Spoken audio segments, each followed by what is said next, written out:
Shabbat Shalom, Mishpacha. This is the Kohen speaking. I am pretty certain that a lot of you are having a wonderful day and a wonderful time. Whilst we also want to look at people, the Parshas Mishpatim, judgments or decisions. There are many decisions that we have to make in our lives. Why is it that everything is falling apart for some people? I had a person who wrote to me saying that everything is falling apart.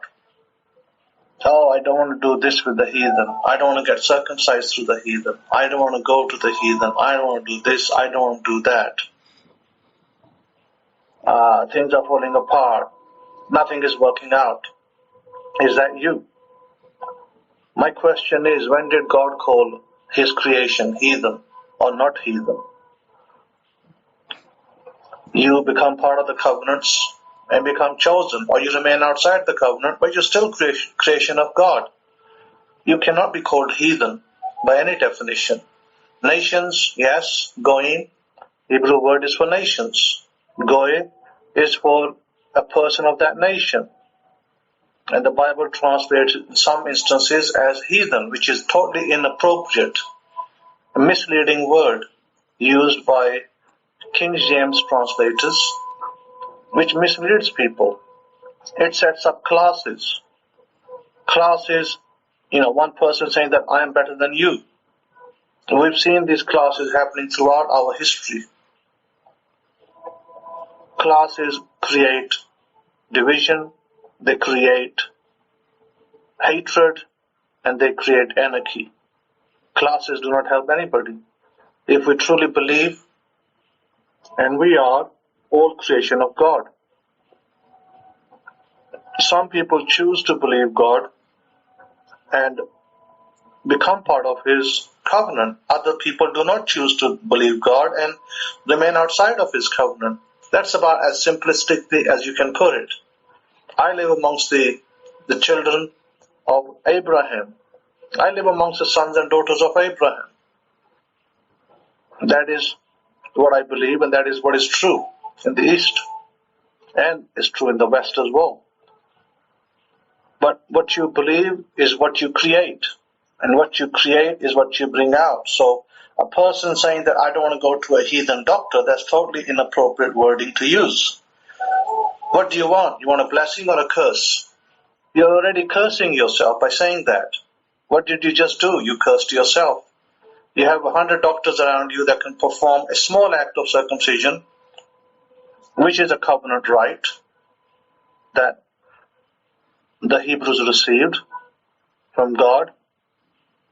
Any doctor can perform it. It doesn't have to be a Jewish doctor. It could be performed by a Gentile doctor as well, from the nations. And they may do it for a lot less. So is it a blessing or a curse? I've explained many times that you can just, the final act of circumcision is a prayer and a little prick. And you can pray, even if you're afraid to do the pricking, you can simply pray. At the end of the circumcision, one prayer sanctifies you. That's all it takes. It doesn't matter who circumcised you. That's irrelevant. Call no man heathen. Why call people heathen and separate them and hate them? Call no man heathen. So be careful of what you are bringing onto yourself. You create your world. You're always creating. You're always manifesting. Now you can manifest good. You can manifest bad. And if your truck is breaking down all the time, then that's what you're being manifesting it. If your car is breaking down, you're manifesting it. Now, what you're going to do? Blame your neighbor? You're going to blame somebody else? Unfortunately, the truth is this, and this is the truth, whether people want to believe it or not. All the crap that has been fed by the so-called Hebrew Israelites on the internet, and on the corners of New York, Chicago, maybe even California, all the crap that they've received from these people, these hate-filled groups. They have absolutely no idea of what they are doing or what they are saying and how they are creating this barrier of hatred. This hatred has created an immense amount of suffering for people who join them or at least listen to them. Would you want to listen to that crap that they keep saying? And they want to keep dividing themselves between the people they live in. It's one thing to acknowledge that you're under a covenant through God. It's one thing. That's not creating any hatred. You can be part of a covenant of the God I serve, or you can be outside of that covenant. Absolutely no problem.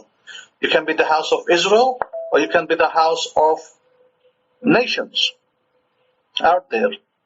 Two houses.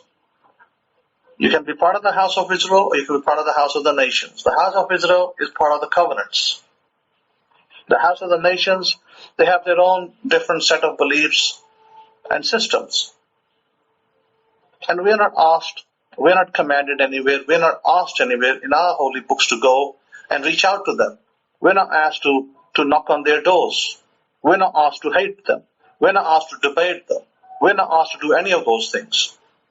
You will not find a single statement in our Torah that says you're asked to go knock on their doors.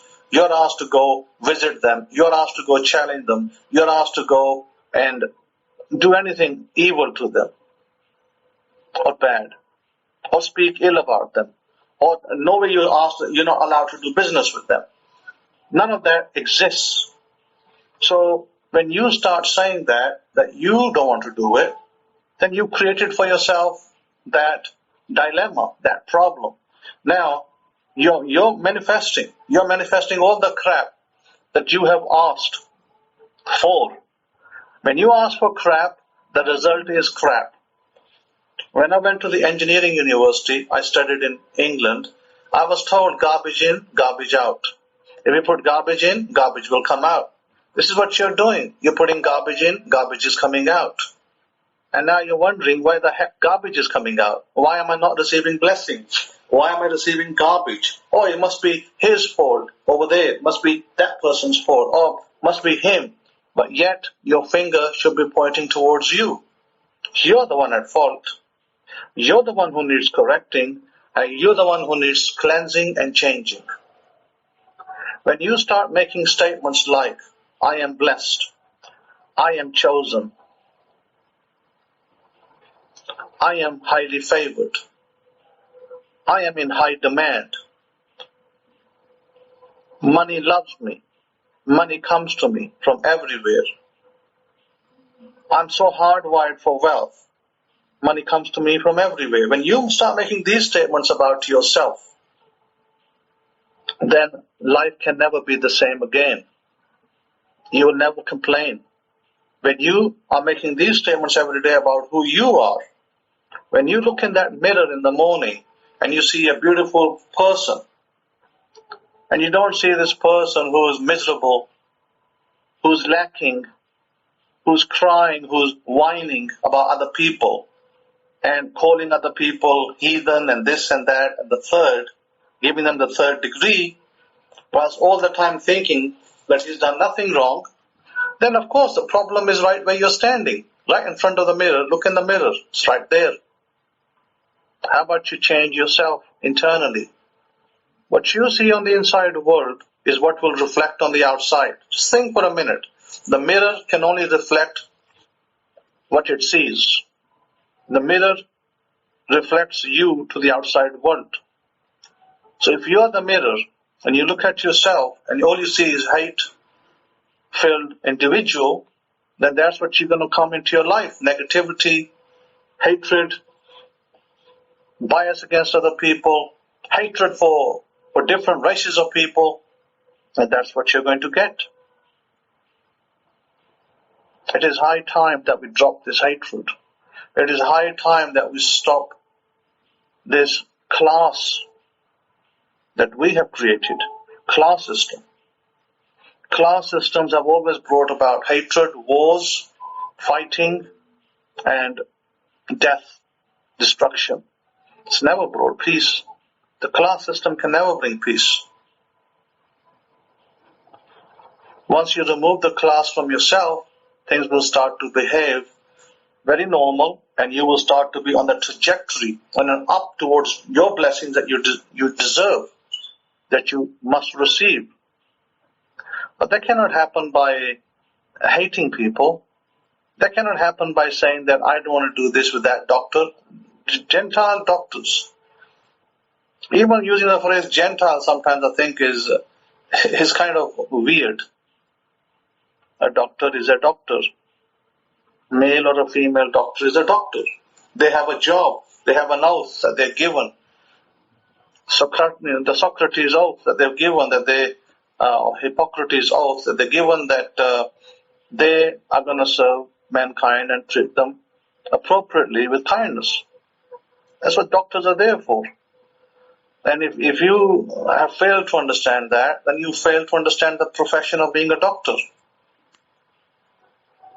It's a blessing to be in the nations. It's a blessing to receive these blessings through the hand of others.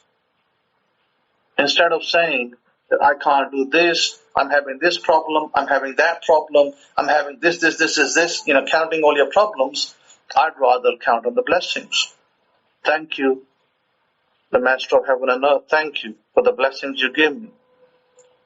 Thank you, God, for the wonderful life that you've given me.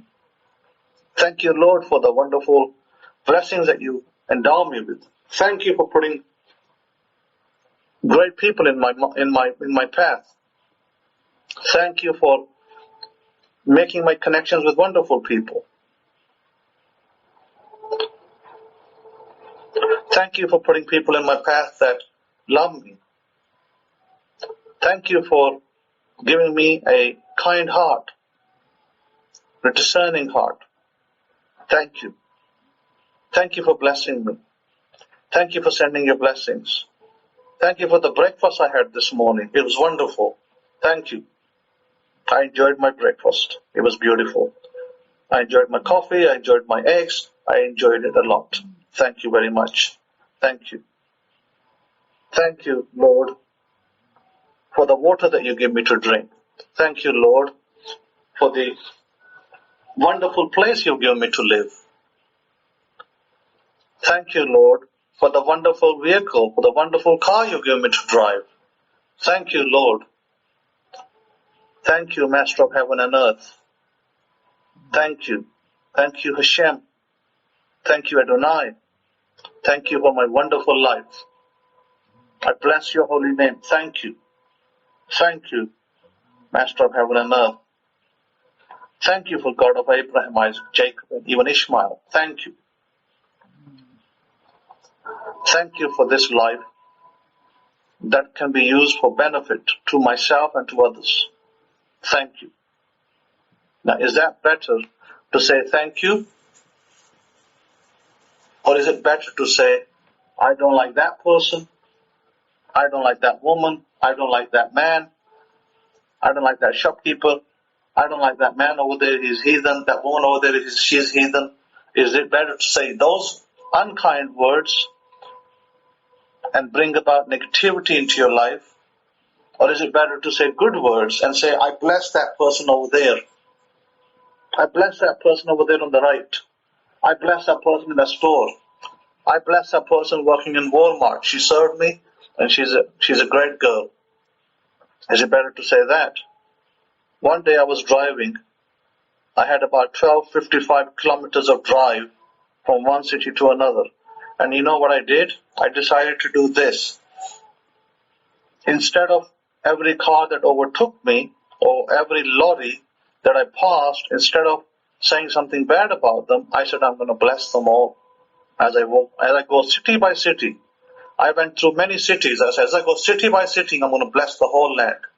And I went through blessing every lorry, every truck, every tractor, every car that passed me or that I passed. And I just blessed the driver. And I said, I bless the drivers of these lorries. I bless them. These coaches were going really fast to get from one city to another. I said, I bless this coach driver. and I bless the people inside. May they get home safely to their destination. I bless the truck driver. I bless the lorry driver. May he get home safely to his family and to his destination. I did that throughout my journey. I had an 18-and-a-half-hour journey. And throughout my journey, I simply said, I bless these people. I bless this land. Every city I passed, every new city I passed, I said, I bless this city with abundance, prosperity, joy, and happiness. All the inhabitants of this land will be happy and enjoy. Prosperity has come into their life, and they are going to be happy, and they're going to be joyous, because a happy person makes a happy country. A happy country makes a happy world. I did that. I must have blessed several cities on my route back to where I came. I chose to bless people. I chose to bless their cities. I chose to bless their vehicles, because I know that it is better to bless than curse. Somebody else could have been cursing individuals on the road. Oh, he cut me. Swearing at them. But no, I let people cross me. I let people cut me. I let people overtake me. I just moved to the left, let them overtake me. They're in a hurry. Then maybe they need to get someplace quicker than me. I was in no hurry. So I said, I bless them. I bless them that they get home safely. Rather than say, I hope that he crashes. I hope that his car falls over. I hope his truck goes in a ditch. No, I said, I bless these people. I bless these individuals. I bless them that they get home safely to their families. I saw a truck, a lorry on the way that was turned over. I saw a car that had an accident. I even blessed those people. That, Father, let them be blessed. Let them be safe. Let them be safe and secure. Let injuries not come to them. This is my attitude towards life. This is my attitude towards individuals. When I speak to individuals, when I interact with individuals that I know, I may not say it to their face. Sometimes I may say it to their face, sometimes I may not. But I always give them a blessing. I usually say to my inner self, let them be blessed, let them be happy. And you go your way. Is it better to do that? God says to tell yourself that you're not weak but you're strong. Is it better to say I am strong? Or is it better to say weak? Is it better to say that you are blessed or cursed? Is it better to say that you are the head or the tail? Is it better to say you're blessed when you come into a city, and when you go out of a city you're blessed? Or is it better to say you're cursed? These are two sides of the coin. Which side do you want to choose? I want to choose blessing. There is no room for cursing in my life. And there should be no room for curses for anybody's life. You're all blessed. Choose blessing. Choose life.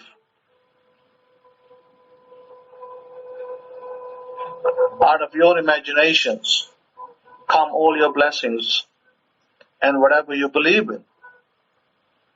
If you believe that you are cursed, then you will be cursed. If you believe that you are blessed, then you will be blessed. It is what you believe. What you believe, you will be. Because your environment, your mind is going to give you exactly what you believe in. If you believe you're poor, you will become poor. If you believe you're rich, you will become rich. But believing doesn't mean that you believe for 5 seconds and then forget about it. Believing means that you dwell on it. You dwell on it daily. It's a habit. It's a bad habit to believe that you're rich, but you've got to continue in that bad habit. I'd rather continue in the bad habit of believing I'm blessed. I am abundance. I am rich. I'm fantastic. I'm chosen. I'm always chosen. I'm highly favored. I'm always in demand. I'd rather believe in these things as a bad habit. If I want to have a bad habit, then make this your habit. And drop all the other habits that you think are good may not be good for you. If all you're seeing in your life is drama, curses, disbelief, unfortunate incidents, then you've got to ask yourself in front of the mirror, what is it that I'm doing wrong? There must be something I'm doing wrong. And then you start turning it around. You start telling yourself, wonderful things are happening for me. I'm seeing wonderful miracles. It's wonderful. Miracles are happening in my life all the time. I'm a miracle worker. Miracles follow me. Miracles love me. I see miracles all the time. And when you start believing it that way, then miracles will happen for you. Your life will start changing. Whatever it is that you're desiring, good health. I'm in wonderful health. I have a healthy mind and healthy body. My health gets better every day. Or my health is getting better and better. I have a healthy mind. I have a wonderful healthy body. If you're having problems about your personal image, if you're a woman, you can say, I'm pretty. I'm attractive. If you're a man, I'm handsome. I'm looking great. I'm wonderful. Women can say, I've got a beautiful figure. I've got a wonderful figure. I love my figure. I love myself. Men can say, I love myself. I love the way I look.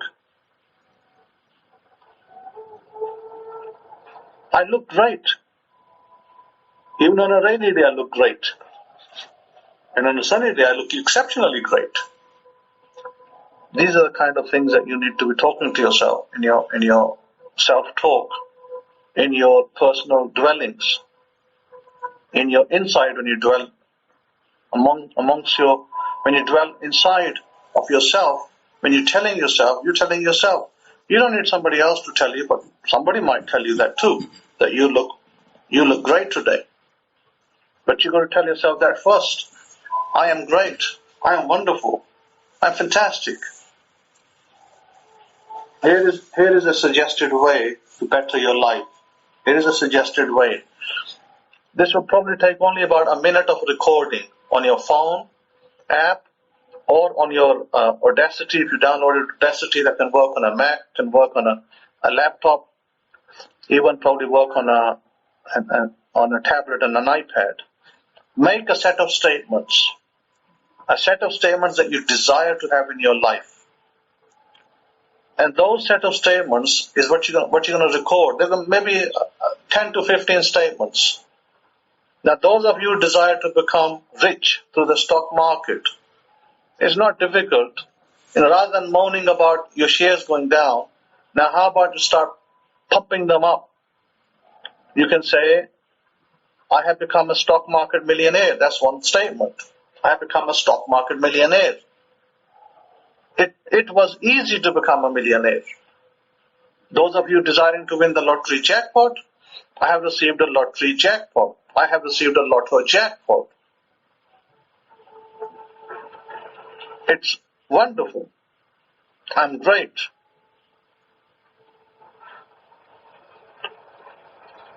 I am so hardwired for wealth. Money comes to me from everywhere.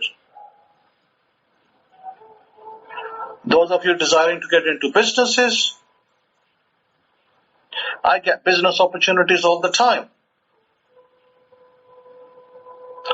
I set up profitable businesses making several streams of monthly income. These are the kind of statements you want to add. Then you want to add some self-concept statements such as, I'm highly favored. I'm top priority. I'm highly valuable. I'm always chosen. These are the kind of self-concept statements that you need to add. And once you've added those statements, you're probably going to end up with a recording no less than a minute, maybe a minute at most. You can fit 15 to 20 affirmations in a minute. Speak them, record them, listen to them daily, at least 2 times in the morning when you wake up and in the evening before you go to bed. 1 minute of your time is I'm asking you. 1 minute every day. In the morning, 1 minute in the evening. Now, some of you that are diligent, that are persevering, you may want to listen to those statements throughout the day. You may want to listen to those statements when you go to bed and loop them. Some of you may want to loop them in the morning. Those of you who are desiring to get there quicker and faster, you will get there quicker and faster if you follow the plan. This is the plan that I gave you now. I gave you a plan last week as well. This is another plan that you can add to your tool set. And I can tell you that your life will never be the same again. You will not ever say that you're not blessed. You will always say you're blessed. You'll always say you're grateful. You'll always say that it's wonderful. Miracles are happening for me. You'll always say that. The last thing you want in your life is fear. Fear creates havoc. Fear creates wrong things. Fear creates bad manifestations. Fear does create. It creates wrong manifestations, wrong things. That's where your car breaks down. That's where your truck breaks down. That's where money runs away from you. It's all because of fear. Remove fear. Introduce love. Introduce perseverance. Indomitable spirit. When I was learning Taekwondo many years ago, we were given these things. Indomitable spirit, perseverance, diligence. You need to have those attributes today for your success and for your well-being. And if somebody is telling you that it can't happen, then you can prove them wrong.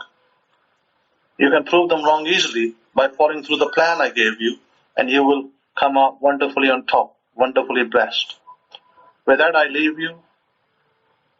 I tell you to choose today, this day, a cursing or a blessing. And I tell you to choose life. Choose blessing. It may go well with you. Okay, last but not least, there is a request that I want to make. For those who can and want to help, there is a girl that would have taken an abortion. I may have mentioned it earlier. That was supposed to go to an NGO. When she went to the NGOs, none of them basically helped her, saying that she's not the citizen of that country. So I need to raise about $600 for her. So those who want to help, please send your donations to either my cash account, which is $SIMALT. That's $SIMALT. Or you can PayPal it to SHIMOUN63@yahoo.com, or you can just go to our website, Abrahamic-Faith.info, or forever-Israel.com, and you can donate now over there and just mark it, if you got a note, mark it as D for donation. So I'm very grateful for those of you who can help in this matter, and thank you. Oh yes, and one other thing, Mishpahat, that I wanted to give you as a testimony, which might encourage you, is this, that I was in the ancient city of Hyderabad, which is about 2.5 hours to 3 hours away from a main coastline city of Karachi. I was there with a student who had specially invited me to his home. He actually sent a car for me to come over there and to return back to my destination. So I went over there and I stopped by his home. It's looked like quite an old city to me, quite ancient, very, very ancient. It's about 6,000 years old. And, the city, I could tell by looking at the city that this is an ancient city. And there's, many stories, legends, things about that city that I'm not going to go into here. But one interesting thing that came out at the end of the visit was that I told my student, I said that I'm leaving you a blessing. And he was obviously at the time searching for a job. He didn't have a job at the time.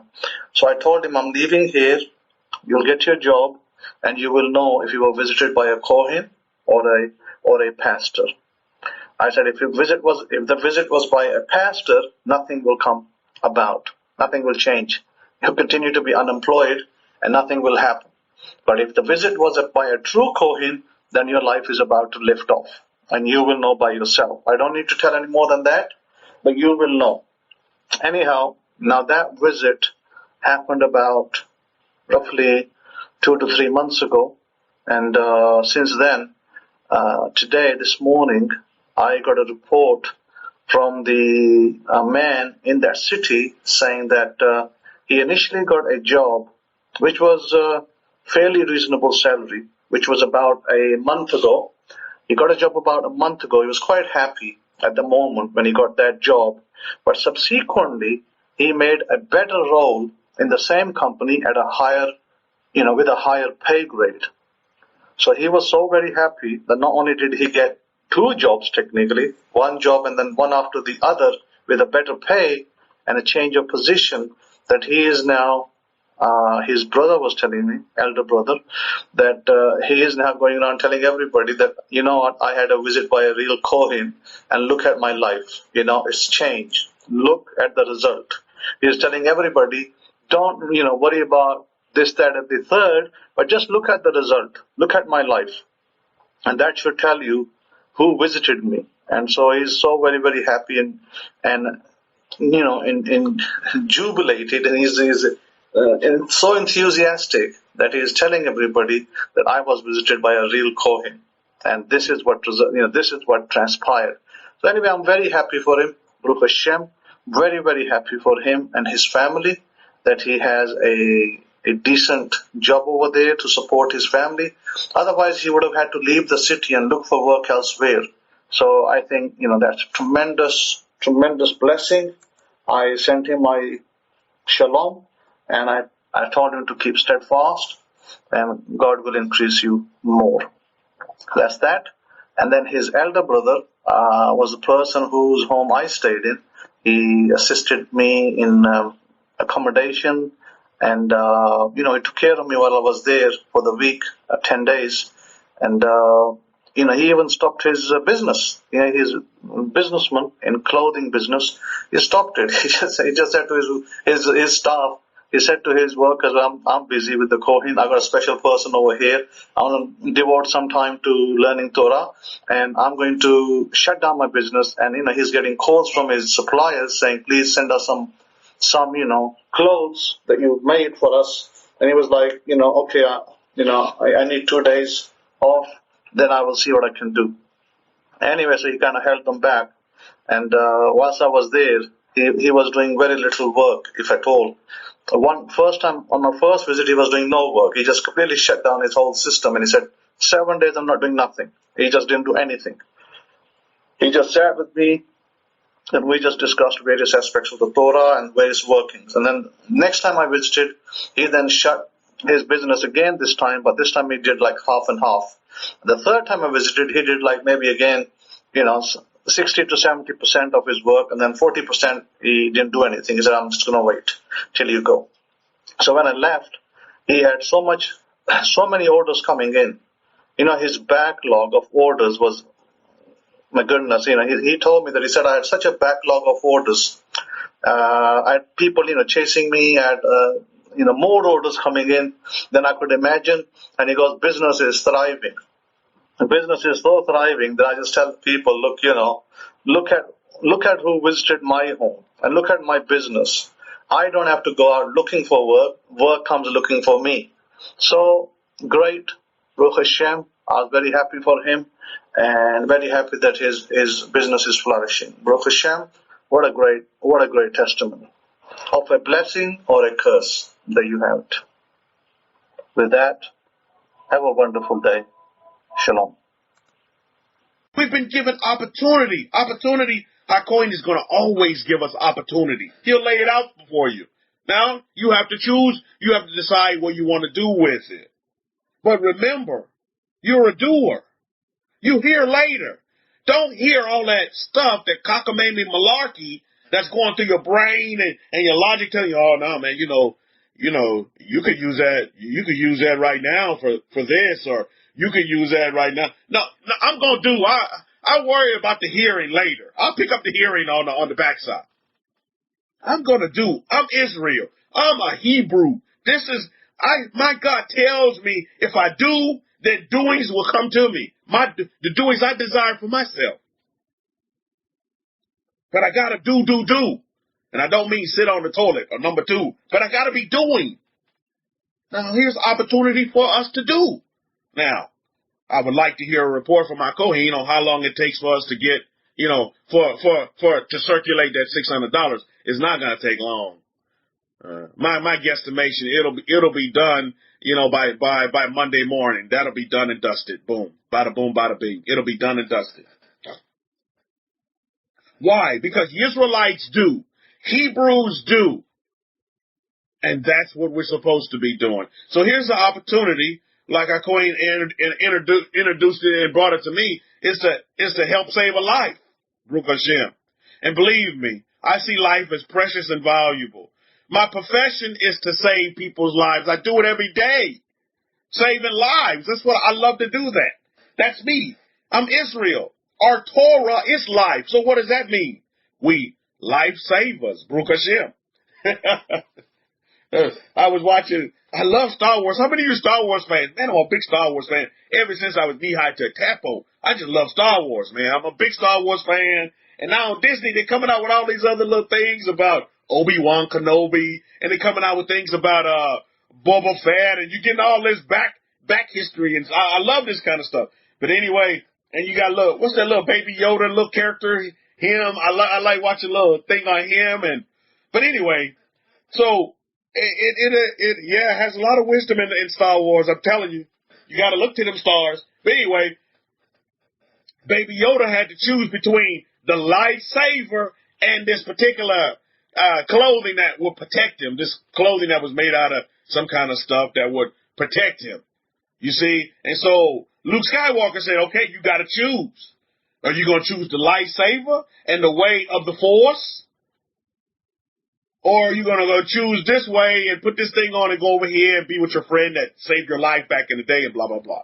But anyway, it's about choices. If Baby Yoda had to make a choice, if this man that dug the pit, to take care, we had to make the choice to take care of the pet. We had to make the choice to take care of people, and we had to make the choice to take care of plants as well. I had to have that experience. It's got a little nippy here in San Antonio, and so we're growing vegetables year round. We don't go to the store and get. We're basically I got a farm in the backyard, Baruch Hashem. And my wife has the green thumb, and she loves to do that kind of stuff. So anyway, we had to build a warming house for our vegetables because, we had some below freezing temperatures there for a minute. And a little nippy today as well. And so I had to purchase and circulate money for a heater. I had to put a little heater, just like you got to put the heater in your house. We have to take care of the plants too. Baruch Hashem. That's who we are as a people. And my wife is so happy because everything is flourishing and growing, and the warming house is doing great, and the plants are happy. And it's a cycle of us being lifesavers. How many of you in this room will affirm that you're a lifesaver? Well, here's your opportunity to put the do to it. You say it, you hear lifesaver, but how about put the do to it? Put the do to it. Here's your opportunity. Now, you will have many opportunities present themselves in your life on a daily basis. This is what happens. You see, so your relationship with money, your relationship with people is being put to the test right now. People straight, you don't even know this person, this woman. HaKohen's the only one that has some kind of contact with her. The rest of us in this room on this side of the pond, we don't even know this woman. How great is that? You see what I'm saying? How great is that? Here's the opportunity. Here's an opportunity that's presenting itself. Now, I'm not going to harp on this too much longer, but I'm just telling you, this is an opportunity. You want to see things get better in your life? Let me tell you how karma works. Make things better in somebody else's life. Be a life saver for somebody else. And then you will see great improvement in your life exponentially, quickly. It'll happen quick. Why? It's because that's how, currents flow. That's the laws of the universe. Universal principles here. We're talking about karma here. How about this? Your life is saved. How about you save the life of another? Ooh-wee! Isn't that beautiful? You walk around affirming that your life is saved. Well, then how about you go out and save the life of another? You have the opportunity to participate in this. Whatever you can do, whatever you can give. I mean, I'm thinking, this is my thought, that by Monday night, HaKohen's time, well, Monday night, let's do it our time, because we got to give us a little time to put it together. But Monday night, our time, HaKohen will have donations, energy, circulation, currency that's over $600. That's what I believe. I'm claiming, I believe that. That's because I know my family. I know my family. I just know how my family is. My family's not, we're not going to shortchange you. My family's going to do above and beyond because you know why? My family, the Hebrews, we are above and beyond. You see what I mean? My family don't just settle. No, we exceed. You see? And so I know that's what's going to happen. I know that that's what's going to happen. So, again, thank you for your assistance in this matter. And thank you, and we should all be grateful and thankful to the Kohen for presenting more due to us. Hey, here's some due. Here's an opportunity for you to do, Israel, family, what you going to do. Or what you're not going to do. And either way, I respect that. But again, these opportunities will keep coming for you to do. You'll see them.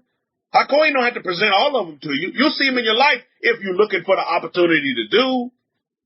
And nobody has to know what you're doing, but people see what you're doing. And then before you know it, people are going to hear what you're doing. And then before you know it, people are going to want to be a part of that. And I'm going to give you a prime example of that right now. It happened these past 6 days of labor. I'm telling you, it happened this way. This man phoned in to us from Alabama, and he was trying to hunt down our Kohen. He was hunting down, hey, I've been trying to contact the Kohen, and I say, okay, well, you contact, I'm a student. Well, what can we do for you? What do you need? He said, well, I've been trying to contact the Kohen because, I need money to keep my lights on or something like this. Something, they're about to cut off something. And he said, I need a loan. I'm on disability. Now listen, I want to say this real quick. He said, look, I'm on disability and I just need this loan to so they don't cut off my services, so the landlord don't cut off my services and blah, blah, blah. And he said, man, I've been trying to contact the Kohen. With all this COVID, now I'm talking like he's talking. I'm giving you what he was telling me. Now, I just want you to listen to this as students of human nature. You must listen to how he talks, okay? Yeah, because I need a loan because, landlord's getting ready to cut out some things and I don't want my things interrupted. My mother just passed. I've been taking care of my mother. I've been taking care of my grandmother, and they just passed. So I asked him, well, how old are you? He said, I'm in my 50s. I said, okay. And he said, yeah. So I've been contacting the Kohen. Now, he never asked me, but he said, look, I need to get in contact with the Kohen because I want to ask him for a loan of $100 so that my services don't get cut off or whatever and blah, blah, blah. So he kept going on and on. And then he goes on to say, yeah, I feel like demons are after me. Everybody's against me. And listen to what he said. We talk about family. He said, you know what? He said, man, I went to my family and my family does nothing for me. They don't even help me. They won't even help me with this $100. I'm on disability. He kept saying, I'm on disability. He said, yeah, he said, I have diabetes and I'm on disabilities and I have diabetes. You listen to how he's talking here? This is and I'm just sitting back and I'm just listening to all of this. Yeah, and I got diabetes. So look, I can't be long. Can you just give me the information? Cause I got to get in here and cook me something for my diabetes. Because I have diabetes, and I'm on disability. Now I want to say this. I'm going to pause it real quick. What are you guys gleaming from this conversation so far? Now, this is a student that and this one says, you know, Rabbi, I have a lot of his books. I bought a lot of his books, and I have a lot of other books, and I have just books, and I have books, and I have a lot of other books, and I have his books. So I say, I'm presuming that he has taken a loan from our Kohen before.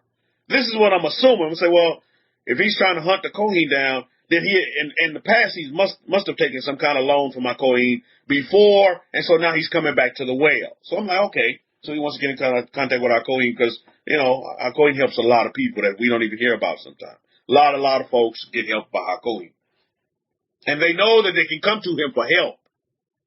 What does that mean? Israel. People should know that they can come to you for help, not harm.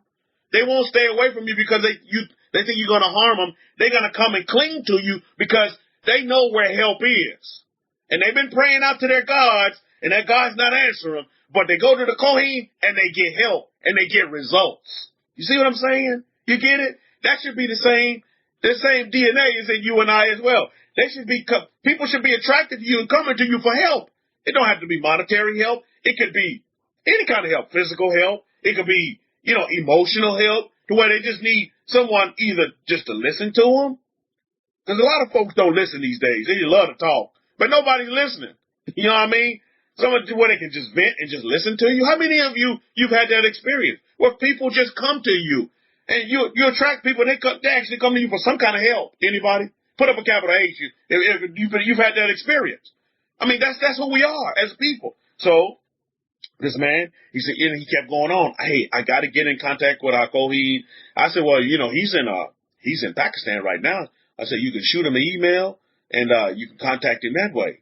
So, see, I gave him something to do. So I gave him some instruction. All this time in the back of my mind, I knew I could help this man, but get this. This man never asked for my help. He never once said, okay, well, can you help me? You know what I mean? So I gave him all the necessary information. I don't know if this man has even contacted our Kohen via email. So this is day one. The next day, he shoots me a text. He said, he gives me his PayPal information, and he gives me his cash information. Then he says, this day, the second day, then he reaches out to me. He says, hey, here's my PayPal information, and here's my cash information. If you can help me with that $100, you know, I'd be highly favored and really blessed. This day two. Day two. You see, listen, you must understand this. You have to sit back and analyze people, not based upon what they say, but on what they do. So a lot of times you have to give people things to do, to see where they are, and to see if they're authentic, and to see if they're genuine. Somebody stated earlier that, you know, this guy was shooting some game or something. I think, what did you say? What'd you say? How was it said? Somebody said something like he's spitting some game. Oh, running game. Nehemiah is talking about running game. So you have to just really feel out an individual and see where their sincerity is, you know? And so a lot of times you have to make them do things. You have to go out and see if they're going to do, to see, you know, if they really, you know, have put some energy into it. Because you don't want a vicious cycle. And this is what I'm going to tell this man. I haven't told him yet, but I'm going to tell him this. I'm like, look, number one, shame on you. All you talk about, just what Kohen said in his lecture. He talked about this. You see, all that's coming out of your mouth is things that you're manifesting in your life. You're talking about demons following you and your family is demonic. Well, then guess what's going to happen? You talk about, you know, your diabetes, which is a medical diagnosis, but do you have to claim diabetes? Do you have to have a great relationship with diabetes? Or can you say you whole and you well and you complete and you have perfect health? Now, I'm not knocking you if you're on disability. Now, if some of you are on disability, you know, I'd like your response on this. If you're on disability, do you sit there and claim disability all the time? Can you be on disability and still be infinitely abundant and still have riches and wealth and prosperity? Yes, you can. But if you sit there and claim, well, all I get is this disability, all I get is a disability. That shouldn't stop you. And I did tell him, I said, look, what do you want? What do you like? What do you like doing? I said, man, you can do some things under the cover. I mean, people do it all the time. You know, they don't have to know that this income is coming in, but he likes to sell things. And you're like, hey, you can do this thing and you can sell things and make it and bring in additional income for yourself at the same time helping other people. I say, it seems like you're a person that like to help people. You like to give of yourself. You've been doing it for your grandmother and your mama. Now it's time for you to concentrate on yourself. What do you want? You see, you got to shift that focus. You got to help them refocus. And say, look, I'm going to tell them, look, you don't come to the Kohen like some kind of ATM. That's not how it works. And I wrote this down in my lecture because I think this is very important. You heard it many times. Many want to fish, but I want to teach them to fish for themselves. You get it? Many want to fish. They come to you, give me a fish, give me $100. But I want to teach you how you can manifest $1 million. You see what I'm talking about? But many just want to fish. They don't want to learn how to fish. They just want to fish. But I'm refocusing it and I'm flipping them and I'm saying, look, you need to come to the feet. And I'm doing this with everybody that I come in contact with that proclaim to be under the confines of the Torah, under the umbrella of Moses. Look, you need to come to the foot of the Kohen. You need to come here and learn how to fish for yourself. And learn how to manifest things in your life for yourself. Another man phoned into us, I just had this big surgery. He's in Florida. I just had this major surgery, and now I'm back home, and I'm getting back on my feet. I'm on the road to recovery, and I just need to know what books I need to purchase. I got a lot of Hakohi's books, and I just need to know these books are great, and I need to know about these books. Listen, I'm not knocking books. But again, if all you do is just read books and you hear books, I want to know what you're doing with the books that you do have. Oh, they're great. Okay, well, what are you doing with them? Well, and then he started telling me what he's been doing. You see, let me tell you what happens. And I'm going to read Exodus chapter 21, verse 1 first. Now these are the judgments which you shall set before them. I'm going to stop right there. Because this is what's going on today. All of you know, in our way of life, that in our government, in the government of my God, the God of Israel, that we have statutes, that we have laws, that we have judgments, and we have ordinances. And again, how many of you understand that? This is a government. What we're doing is we live in a government, a way of life, a lifestyle. This is a government. And so you all must understand that. Now, here's where a lot of Israelites that's waking up and so-called woke are getting it wrong. Is that as soon as they get a taste of, and some of you may be guilty of this, as soon as they get a taste of HaKohen's writings and they read his books, all of a sudden they become judge and jury. How many of you know what I'm talking about? All of a sudden they make themselves teachers. That's what he did. He said, yeah, look, I've been reading HaKohen's books. I got this knowledge. I got this understanding. Now I'm having Bible study. I said, sir. Oh, I'm having Bible study. But get this, you know what he said? I'm having Bible study, but nobody's coming. I was like, hallelujah. That's great. I was like, hallelujah. That's great. I'm so glad nobody's coming to your Bible study. Because I told him, I said, look, you're a guardian of this Torah. You don't take this treasure that you searched for and you sought out for so long and just go out and dish it out to the pigs. And I mean that in all respect. But you just don't go out with something that you treasure like that, that's so valuable to you, and you're just going out and you toot your own horn because you got this understanding and this knowledge and this revelation. It's all revelation to you. No, you keep it for yourself and you hide it like a treasure. Nowhere in none of HaKohen's book does he tell you to go out and be a teacher. To go out and just tell everybody everything that you know. No, you must guard this for yourself. And you must keep it for yourself. And you must take it and use it for self-improvement so you can go out and do.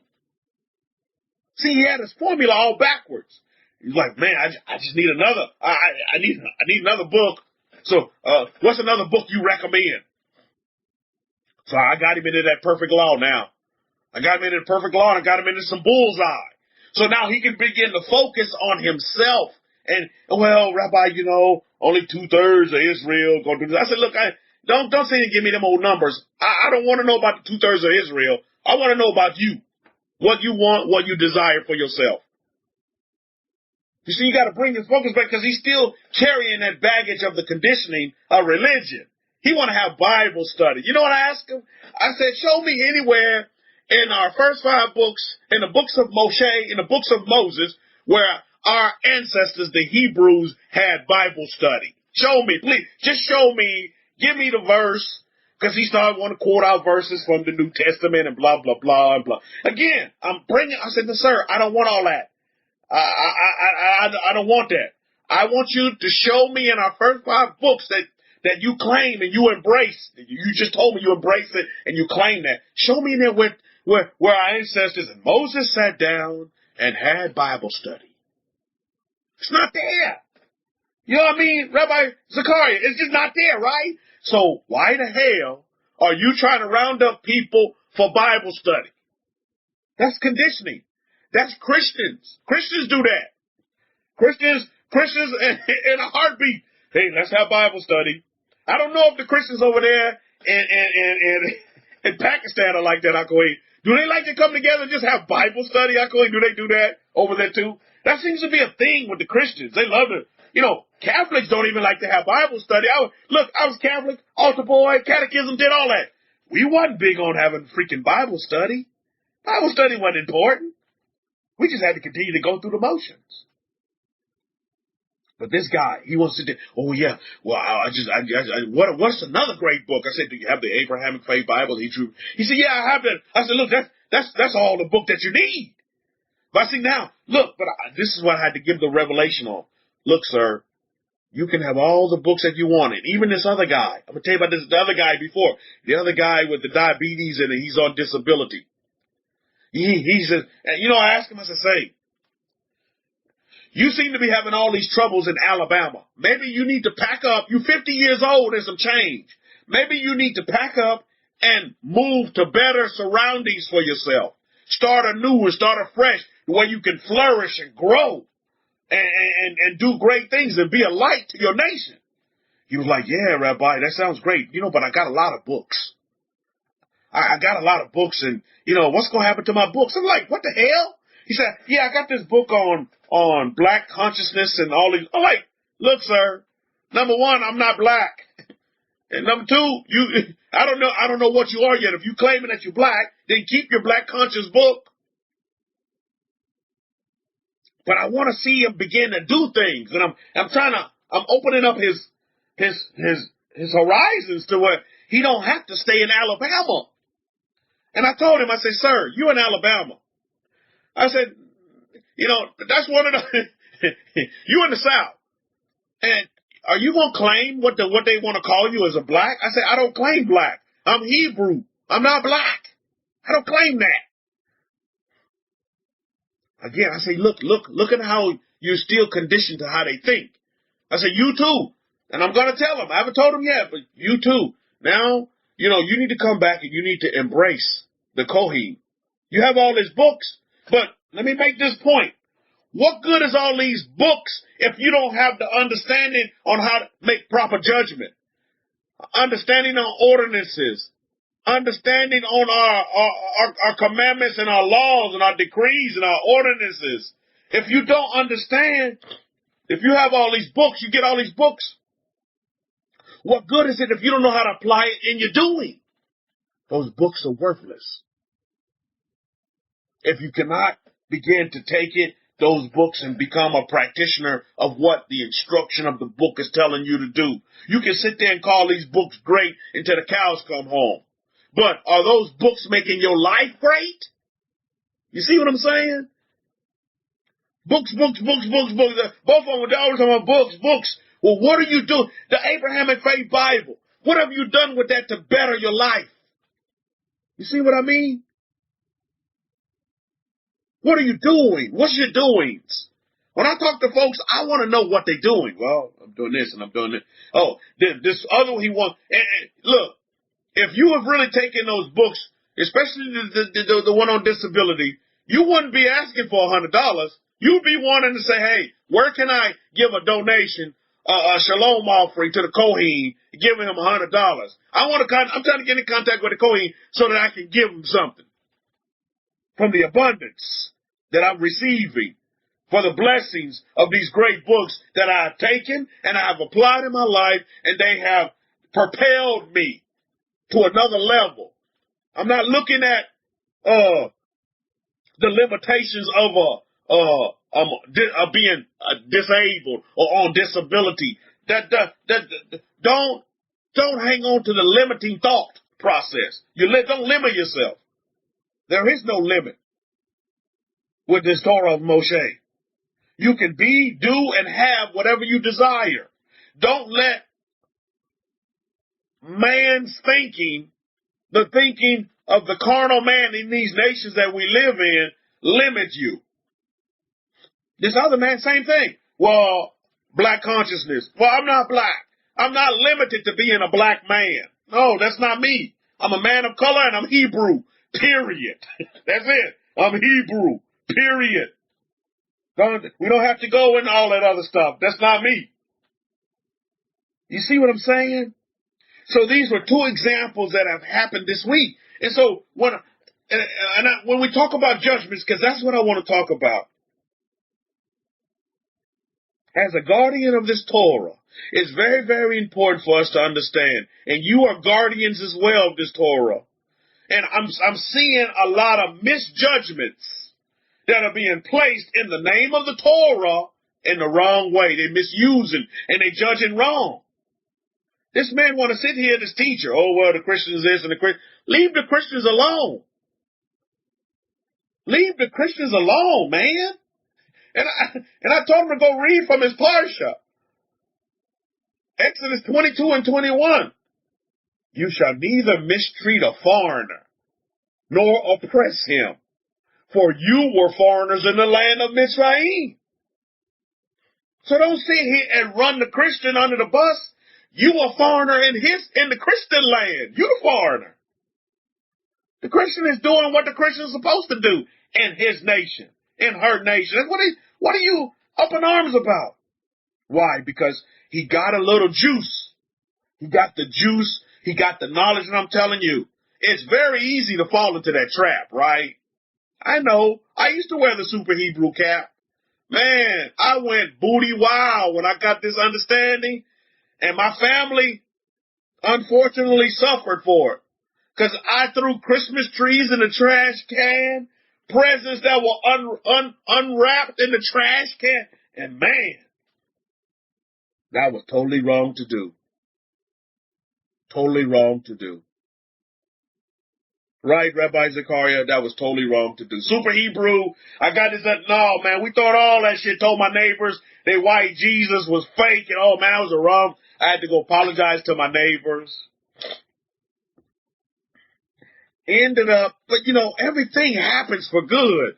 I ran that particular family that I did have raising some other men's children, ran them out of here quick.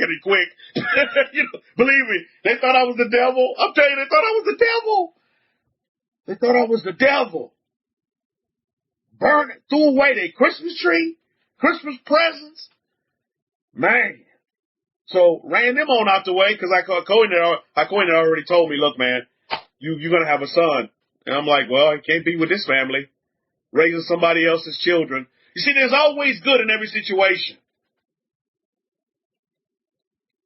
Went to court, won the battle in court. It was just so obvious. But I lost the war. And they ended up, you know, giving the custody back. And then that wife I had at the time, you know, she hung in there for as long as she could with me. And she was fighting right. I tell you what a great wife she was. And I tell her to this day, and she understands that I was a great husband as well now, on the flip side. She said, you were the best man I ever had in my life. I'm like, yeah. I said, I know. I said, you are a great woman, and I appreciate you sticking in there with me during my times of super Hebrew. That I wrecked my family. And me and him had discussions on this as well. about the other situation I told you about. So I'm coming to you from a standpoint of having experience in this area, to where this man was, mistreating his wife, telling her she can't do things on the Shabbat, blah, blah, blah. She can't go be with her family on the Shabbat. She can't da-da-da. When a man, student of HaKohen, student of mine as well, I would include him as a student of mine because we have more conversations. To where, the Torah was for the man. It's not for the woman. It's for the man to do right because the man is the head. I should have seen that myself and my family situation. The Torah was for me. Christmas presents under the tree and the tree in the house, that could be for the wife and the children. But the Torah was for me. The Torah was for me. You see? And so my judgments were wrong in that area. Are very wrong. And I portrayed the Torah in a very, very bad way. And this is what I'm a guardian against now, is I watch and I look for this. I look for Torah being, the Torah judgments and the statutes being misunderstood. And thus the actions that are taken are wrong. You're taking wrong action. And you're actually doing injustice. And believe me, the Torah of Moshe is polar opposite of injustice. The Torah of Moshe is justice. So as HaKohen, I don't know if you know, I think he did reach out to you as well. He still wants to sever the relationship. He doesn't want to try to fix it or mend it or whatever. The two are going to separate and they're going to go their ways. And both of them have learned a great experience from this whole experience in their relationship. And I told both of them, hey, we're always here. Light is going to always shine. It's going to always illuminate. So we're here for both of you as you guys get into your next relationships. But again, go into it with proper judgment and don't misjudge and coming down like a judge is like totally opposite of what the Torah wants you to do.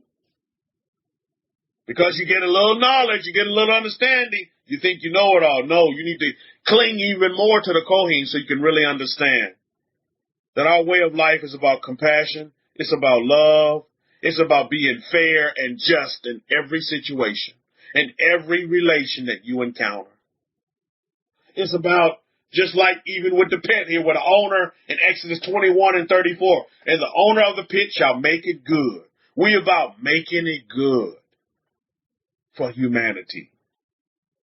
And like Kohen said, I catch myself sometimes saying this to us, like, well, we in a Gentile land. That Gentile, that's kind of, these are human beings, just like you and I. And they're creations of the Creator of all things. So for that, they deserve just and right respect as well, correct? And like Kohen said, not running around here hating them, but running around here showing them just the opposite of hate, showing them love and peace and happiness. You know what I mean?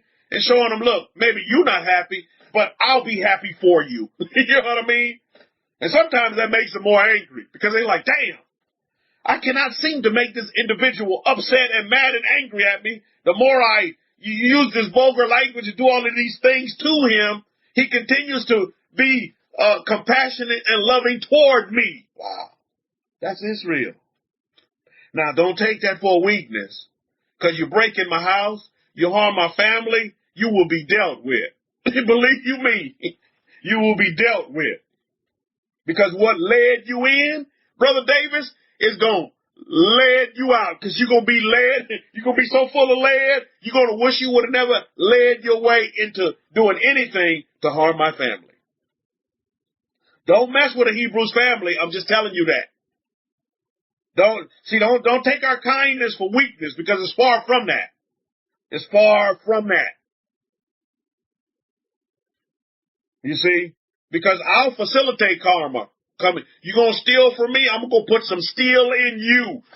You're going to try to harm my family, you're going to feel the harm come your way. That's just what it is. So it's very, very important for us to understand this going forward, is we are guardians of this Torah. And judgments, we don't know how to judge properly. This is why we have to cling to the Kohen so that we can be proper, perfect practitioners of the Torah that people are going to see in 2022. And just like I instructed this man, so I get it. Y'all's relationship is not going to work out. You're married under the Gentile system. You guys are going to get a divorce. I get that, under the Gentile system. But I told him, make sure that this woman sees just, right, and fair done to her. Be just to this woman, be right to this woman, and be fair to this woman. Because just because the two couldn't intertwine, it doesn't mean that you guys cannot be cordial and be friendly towards one another and be helpful towards one another. To this day, I still help my ex-wife. If she needs something, I'll help her. I'll facilitate help. It may not be money, but sometimes she just needs some wisdom. And she'll come to me and say, you know, you're a smart man. She said, you're a smart man. So she'll come to me for advice. She just recently got the COVID. I told her, and she asked me for some advice on how do I deal with the COVID, and I gave her the advice. I gave her instruction. People going to come to you for help. But we cannot close the door and have closed-door-minded mentality. We're Israel, and we're all over the world. And we touch people all over the world. If you all decide to participate and release some energy to help this woman with this baby, you have touched somebody around the world. This is a great example of how Israel can touch people all over the world from the confines of their very own base, of their own house. Isn't that beautiful? That's who we are as a people. And when you read this Parsha Mishpahot, you'll see it's about relationships and how we get on with people and pets and how we to get on and be just, right, and fair. There's a way to do it. We just can't wing it. There's a lot of Israel that has woken. They're awake, but they're winging it. Like I was telling this man, look, sir, you're winging our way of life. Don't do that. Get under the confine of the Kohen so that you can learn how to do. Because your doings are faulty. You're misrepresenting Moses and his Torah. Stop. You're misrepresenting my government and my God. Stop. Pump the brakes. Relax. Who made you a teacher? Who told you you could teach this Torah? Well, you're winging it. Stop. Okay, brother. Stop. You get where I'm going? I know it's tempting, man. You get this and you just want to go out and tell people. I wasn't trying to go out and tell people. Well, I did tell my neighbor about his, because my neighbor's from Puerto Rico and he think, man, I was like, look, sir, bruh, how did your ancestors get to that island? They're not indigenous to that island. How did they get there? I started to kind of break things down. He wasn't ready for it, though. He wasn't ready. And a lot of folks definitely not ready to let go of white Jesus.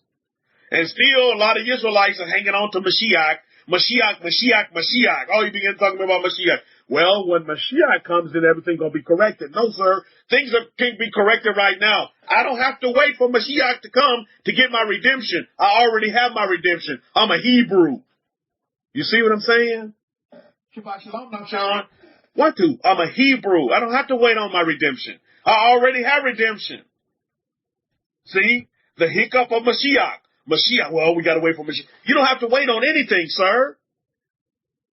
Sir, you getting ready to celebrate you getting ready to celebrate the Passover. That is your redemption. That is your protection. You got the Passover. We celebrate it annually. What are you talking about? Uh-oh, not Sean. You see what I'm talking about? But again, these are people who put themselves in a judgment seat and they passing judgments and they thinking that they're doing good, but they're actually doing harm. And I have to guard, as a guardian of this Torah, I have to tell them, look. Yeah. Oh, get that papa. Shit. So I have to tell them, look, this Torah is serious business. And what you're playing with is no game here. This Torah can cut. It's like a sword. And it can cut to protect, but it also can cut to hurt and harm people. Don't make the Torah do harm to other folks. And don't misrepresent my way of life. My God and my God's government. Don't do that. Well, how do I not do it? You got to come to the Kohen so you can get understanding and begin to do and practice perfectly. because you can practice perfectly. Uh-oh. And so that's what needs to be understood, Mishpah, going forward. You all are guardians. How many of you in this room consider yourself a guardian of this Torah? Hey. Shush. Come pop it there. Shush. You come pop it there. You talk to the people, huh? You sit down. You consider yourself a guardian of this Torah, huh? You're a guardian of this Torah. You must tell everybody else around you that proclaim to be under the Torah to come back to the confines of this Torah, and to come back to the confines, meaning to go back and follow the forever ways and the forever patterns that we have. You must come back to the Kohen and become a student. You're not a freaking teacher. Quit calling yourself a teacher. Quit trying to go out and be an ambassador for the Torah. That's who gave you that role. You see, you put yourself in the judgment sheet and you misrepresenting. And your doings are wrong. And it's hurting people, Mishpah. It's actually hurting people, and that's not good. That's not fair, and that's not just. You're hurting folks by your so-called judgments. You don't even know what you're talking about. You need to become the forever student of the Kohen, Rabbi Simon Altab, and quit hurting people, thus hurting yourself. And then you wait on the next fix. When's another book coming? When's another book? Look, you got all these books right here, and what are they doing for you? Nothing. They're leaving you in a state, in a wrong state, in a lessened state. They're not leaving you in an abundance. Well, what's going on? Because you're out here winging it. Number one, you're winging it. You're trying to do it by yourself. You think, okay, I don't need a teacher. I can learn by myself. Or number two, God teaches me. Hukmah, the Holy Spirit teaches. Then stop. We see in this parsha that Moses was told, and he went up into the clouds. Moses went up to the clouds. Nobody else did, right? It was Moses that went up into the clouds. See, but everybody, they get a little bit of Hakohi's knowledge, and they're already up in the clouds. Oh, yeah. And I talked to God face to face, and man, stop. Right, Nachan? Say stop, Nachan, huh? Stop all that. Get at the feet of the Kohen so you can learn properly how to be a proper practitioner of our way of life and our way of living. So that you can learn, and your nation and your world, learn how to make it good for everybody, people, plants, and pets. Learn how to make it good. Learn how to make it great, right? Learn how to make your life great. You don't have to run around saying, well, I'm on disability, I need this, that, the other, and the third. I'm going to tell this man. You know, he done already came once. I know he came once to our Kohen before, because how else would he know to just come and ask for a loan from the Kohen? I'm going to tell this man, look. Yeah, so I circulated the $100 for him. And he told me, okay, you'll get this monies back then. So I'm just going to wait and see how it plays out. But again, you got to watch people's doings. And if their doings are wrong and they supposed to be under the umbrella of the Kohen, see, folks want to take our kindness for weakness and think they can just come to us like we're a freaking ATM. Oh, you come give him. No, I don't want to give you a fish. I want to teach you how to fish. I'm going to bring you to the foot of the Kohen so you can learn how to fish for yourself. Ooh, you can learn how to fish for yourself. And you can catch as many fish as you desire. And you won't have to come back to me wanting a fish. Yes, my son. You won't have to come to me wanting a fish. You can come to me giving me some fish. You see what I'm saying? We're going to flip the script. Come over here, son. You go there. Yay. So you're going to come giving fish, not with your hand out, but with your hand full. That's what's important to understand. That's what we are. Why do they come to us for help? Because our hands are full. They're not empty. Your hands are full. Not if you think you're on disability. I'm not knocking disability, but I'm just saying you can be on disability but not have disability mindset and thought process. You see what I'm saying? The doctor could diagnose you with diabetes, but does that mean you have to have diabetes forever? No, it doesn't. You can be complete and whole. See what I'm saying? But again, that you're going to need to do, is going to have to be a shift. And you're going to have to be taught these things so that you can go out and you can begin to apply properly. You see? That's what's important to understand going forward. Remember what our ancestors said in Exodus. I'm telling you, I'm getting ready to close, but I'm going to close with this. What our ancestors said, they said it so beautifully. So beautifully. In Exodus chapter 24, verse 7. Highlight it. Believe me. Then he took the scroll of the Brit and read in the hearing of the people. And they said, what? All that Yahweh has said, we will do. And we will hear. How come it doesn't say, and we will hear and then we will do? No, we will do. Because we're doers. Sometimes we don't do right. Yeah, you lied. Yeah, that's right. It's the light. So, sometimes, we don't do right, but we doers. So, who's going to help us do right? That's when the Kohen comes in. He can help you do it the right way. You can do right. You can do right. Right? And then you can make it good for all. Yeah. Whoa, the yellow. You can do right. We can do right for all. It's pink. Yay. Yeah, the black. So, it's very, very important for us to understand. Very, very important. Yellow. Very good. Y'all hear Nakshan? He'll tell you something. Yeah, black. Well, he's talking Mandarin, and he's talking English. I'm telling you, this boy he's a genius. I'm telling you.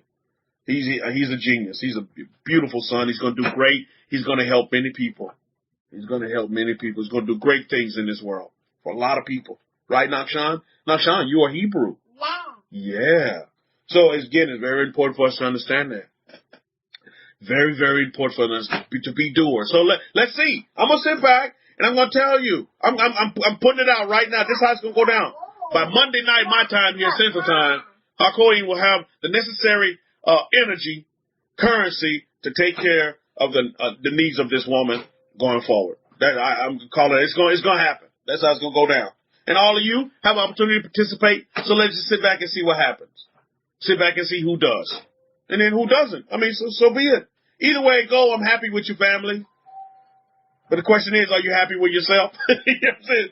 At the end of the day, be happy with yourself on whatever decisions and choices that you make in life. You make them. Don't let other people make them for you. What is the Cash App? Hakoin, do you want to text in all the necessary information? So that way we can make it happen, because it's going to happen. But the question is, who's going to be the participants? Who's going to reap the benefits for helping? Okay, it's the $. If you're listening, it's the $, and then it's SIMALT. Okay, that's the Cash App. $SIMALT. There you go, right there. Everybody using that Cash App. That's quite convenient these days. So, take it to head, take it to heart. We need to bring everybody back to the Kohen. All these people that you know. And if you want to do PayPal, it's Shimoon63, and I'll spell it out. SHIMOUN63@yahoo.com for PayPal. So let's see who's going to be the participants. Who's going to be the benefactors? Who's going to be the ones that receive the great energy that's going to come back from this great blessing of the gift of life? We are lifesavers, right? I'm just telling you. I'm the lifesaver, baby. That's what we do. We're Israel. You see? Right, Nakshan?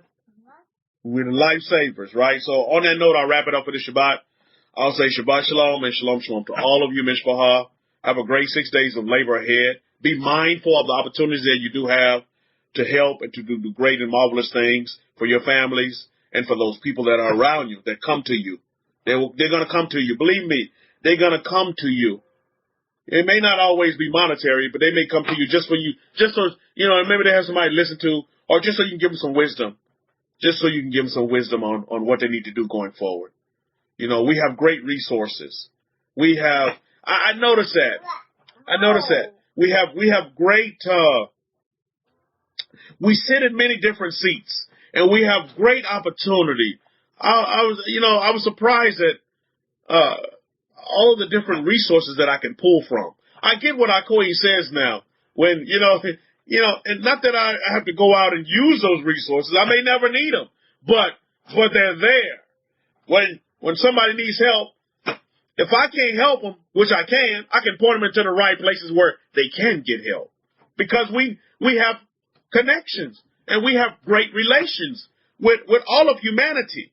Or you may say Gentiles, but all of humanity. We have great relations with all of humanity in high places and in all these other low places and all these other different places where we can be of great assistance to people. You know what I mean? And help them.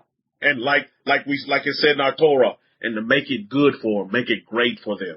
If we can make it good for a donkey or an ox, how much more so we can make it good and great for our fellow human beings on this earth, right? That's just it in a nutshell. Vive la France, Oliver. You guys have a great 6 days of labor ahead. I'll say Shabbat Shalom and Shalom Shalom to all of you, Mishpahah. Over to you, Hakoim.